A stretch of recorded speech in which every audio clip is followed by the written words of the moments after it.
What we have here is we have a lot of red blood cells that are stacked together in a formation called rouleau, where there's very poor circulation, very poor oxygen CO2 exchange. The red blood cells should be visible and separate like this one right here. Instead, they're stacked up, and there's multiple causes of that, including dehydration, poor digestion of protein, excess carbohydrates in the blood, sugars too high in the blood, and overall a low negative charge in the blood, where the potential, the zeta potential in the cells has been diminished, so cells just clump. Also, we have a lot of inflammation in the background. So you can see the sort of spider web formation in the background. That's inflammation. That can be caused by injury to the tissues. It can be caused by stress. It can be caused by liver not working properly and filtering the blood. Multiple causes of that too. Here we can see a very small white blood cell, actually. In the case of this blood sample, the person's white blood cells were too small. You can see this one here too.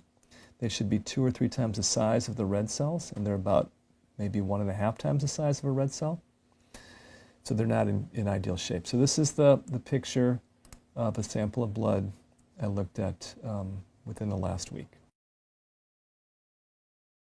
So after that last sample of blood we looked at, the person did a 1-hour treatment with a frequency device called a Healy, which sends microcurrent and specific frequencies into the person's body, and that was 60 minutes. It was on a program called Immune System. So immediately after that treatment, I looked at her blood, and this is what we saw. It was about 50% of the blood improved. So instead of being stacked up, the red blood cells, you can see them here, they're separate. They actually can exchange CO2 for oxygen now. They can actually get the job done, what they need to be done. Interestingly also, her white blood cells were bigger, and the program she ran was Immune System. The white blood cells here, you can see, are about 2 times the size of the red cells. There's another white blood cell, more in the correct size. Some of the inflammation is gone too. The background doesn't have all that spider web type fibrin in the background. Let me run the video here a little bit. You can see overall the blood is a lot better. I would say it's a good 50% better in terms of the viscosity of the blood. The blood cells are actually moving. They're not all clumped. So essentially what happened is that we increased a lot of negative charge into the blood.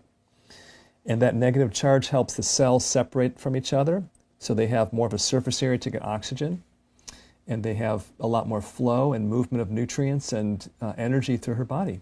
And that's what her blood looked like literally 1 hour after the first sample, after she did a 1-hour treatment on Immune System.